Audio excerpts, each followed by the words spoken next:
সবাইকে স্বাগতম জানাচ্ছি আমাদের এই নতুন কোর্সে।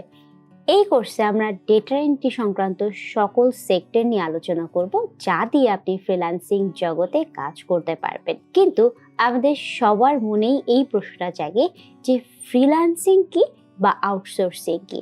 প্রথমেই আমরা আপনাদেরকে ফ্রিল্যান্সিং এর ধারণাটা ক্লিয়ার করে দিই। ফ্রিল্যান্সিং এর মানে হচ্ছে মুক্ত পেশা। আমরা সাধারণত অফিসে যখন জব করি তখন 9টা থেকে 5টা একটা ধরা বাঁধা নিয়মের মধ্যে চাকরি করে থাকি। এই ধরা বাঁধা নিয়মের মধ্যে আমাদেরকে কিছু নির্দিষ্ট দায়িত্ব পালন করতে হয়। যখন আমরা মুক্ত পেশা বলি তখন আমরা নিজেদের স্বাচ্ছন্দ্য মতো কাজ করতে পারি। কিন্তু এটাই কি ফ্রিল্যান্সিং?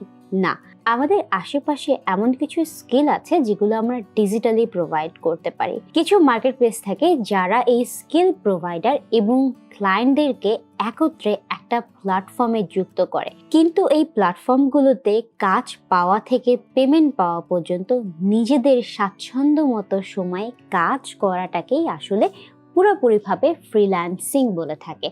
এবার আসি আউটসোর্সিং কি। আউটসোর্সিং মানে হচ্ছে কোম্পানি তাদের নিজের প্রয়োজনে বাইরে থেকে এমপ্লয়ি সোর্স করা। আমরা যখন ফ্রিল্যান্সিং এ কাজ করি তখন দেখা যায় অনেক কোম্পানি তাদের যে কাজগুলো আছে সেগুলো ফ্রিল্যান্সারদেরকে দিয়ে করিয়ে নেয়।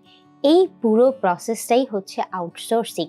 আমরা যখন ফ্রিল্যান্সিং বলি তখন কিন্তু ফ্রিল্যান্সিং এবং আউটসোর্সিং একই না। আউটসোর্সিং হচ্ছে কোম্পানির বাইরে থেকে এমপ্লয়ি সোর্স করা, আর ফ্রিল্যান্সিং হচ্ছে যখন এই এমপ্লয়ি সার্চ করে তখন তারা যদি মার্কেট প্লেস বা মার্কেট প্লেসের বাইরে থেকে হায়ার করে তখন তাদেরকে ফ্রিল্যান্সার বলে থাকে।